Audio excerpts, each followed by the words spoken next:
আমি দেখছি। দাদা, তুমি যেরকম বলেছিলে আমি গ্রামের সমস্ত মাতব্বরদের নিমন্ত্রণ করে এসেছি এই প্রসেনের আশীর্বাদে থাকার জন্য। ভালো করেছিস, না হলে এই গ্রামে আবার এইসব নিয়ে হাজার কথা উঠত। আমি চাই না আমাদের পরিবার নিয়ে কেউ বিরূপ কথা বলুক। না না দাদা, তুমি নিশ্চিন্ত থাকো, কেউ কিচ্ছু বলবে না। আমি সব আচ্ছা, আমি একটু ওদিকটা দেখি। ওই ছোট ঠাকুরপো, পুরোহিত মশাই তো এখনো এলেন না, এত দেরি করছেন কেন? তুমি কিছু জানো? না, আমি তো কিছু জানি না, কারণ পুরোহিত মশাইয়ের সঙ্গে তো আমার কথা হয়নি, কথা হচ্ছে দেবীর। দেবী বলতে আচ্ছা, দেবী কোথায়? দেবীকে তো সকাল থেকে দেখছি না। আমার মনে হয় দেবী বাড়িতে নেই, কোথাও একটা গেছে।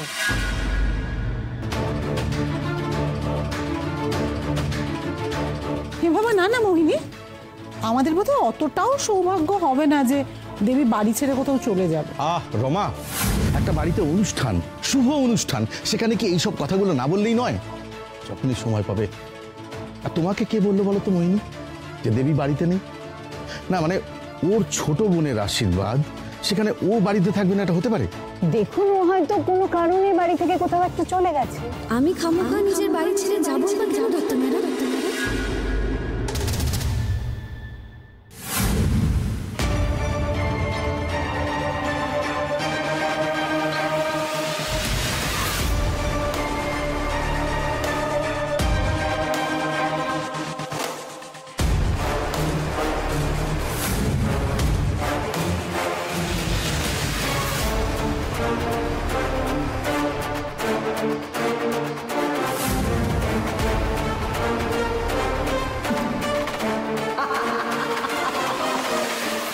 এবার এই বদ্ধ কুঠুরিতে ধোঁয়ার মধ্যে দম আটকে মরবে তোমরা।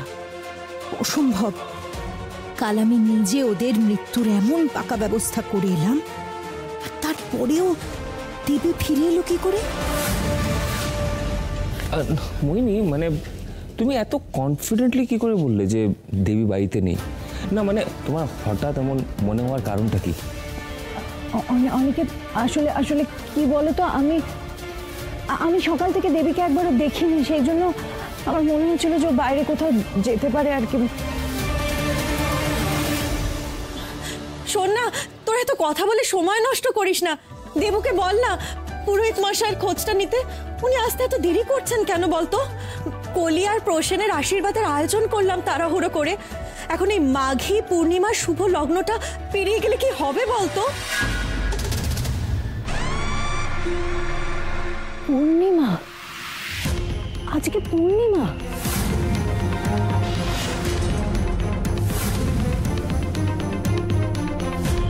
হ্যাঁ পূর্ণিমা। তো কি হয়েছে? না মানে তুমি পূর্ণিমার কথা শুনে এরকম ভেবলে গেলে কেন?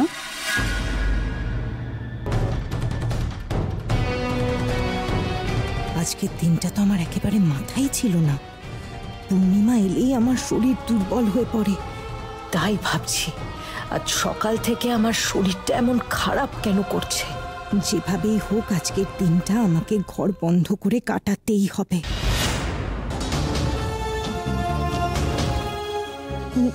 অনেকে শোনো না, বলছি আমার না শরীরটা ভাল লাগছে না। কেন, কি হয়েছে মোহিনী? না না তেমন কিছু না, আমি একটু রেস্ট নিলে ঠিক হয়ে যাবে। আমি একটু ঘরে যাচ্ছি। আমি বাট মোহিনী আমাকে গুড মর্নিং মোহিনী, good morning.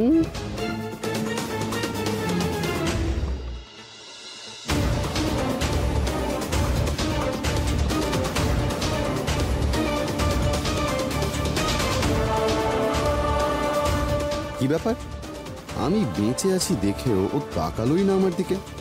No reaction. Mini এমন তাড়াহুড়ো করে চলে গেল কেন? এমন অদ্ভুত আচরণ কেন করলো? দেবী! মামা! আরে পরিতোষ বাবু, নমস্কার। নমস্কার। মানে আমি যে আপনাদের কি বলি, মানে দেখুন, আমার মেয়ের বিয়ের গুরু দায়িত্বভার আপনারা প্রায় নিজেদের কাঁধেই তুলে নিয়েছেন। আমরা তো নিজেরা কাঁধে তুলে নিইনি, আপনি বরং আমাদের কাঁধে চড়ে বসেছেন।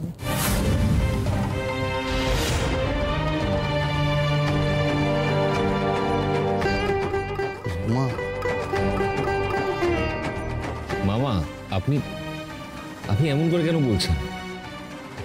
কলি তো আমারও বোন। আসলে কলিকে এগুলো দেব বলে এনেছিলাম। আমার তো তেমন সামর্থ্য নেই। আসলে মেয়ের বিয়েতে বাবা হয়ে কিছু একটা করা দরকার। আমি আমার সামর্থ্য অনুযায়ী চেষ্টা করেছি। সকলেরই তো মেয়ের বিয়েতে কিছু একটা করার শখ হয়, আর এই মেয়েটি, এর জন্য তো আমি কিচ্ছু করতে পারিনি। আপনারা আপনাদের নিজ গুণে আমাকে ক্ষমা করে দেবেন।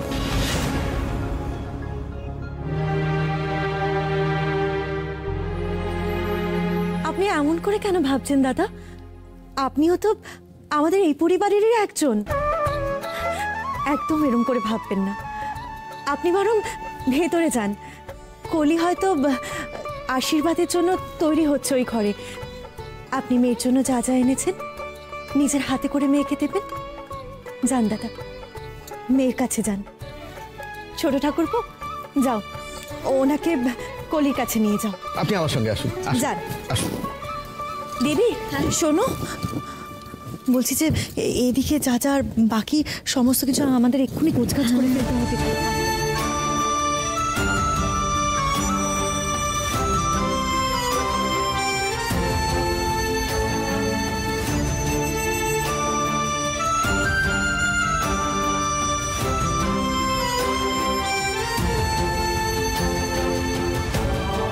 আমাদের বিয়ের সময় আমি শুধু নিজের ইমোশন, নিজের এক্সপেকটেশন এসব নিয়ে ব্যস্ত ছিলাম।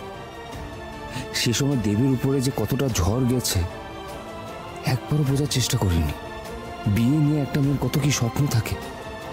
আমাকে বিয়ে করে দেবী সে স্বপ্ন কতটা ভেঙেছে আমি সেটা কখনো জানতে চাইনি। এমন স্বার্থপর আমি।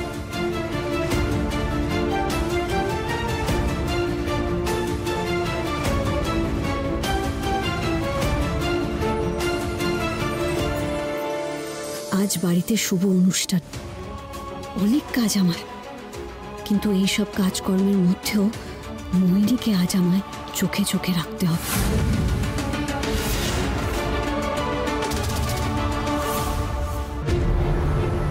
এখন এই মাঘী পূর্ণিমার শুভ লগ্নটা পেরিয়ে গেলে কি হবে বলতো?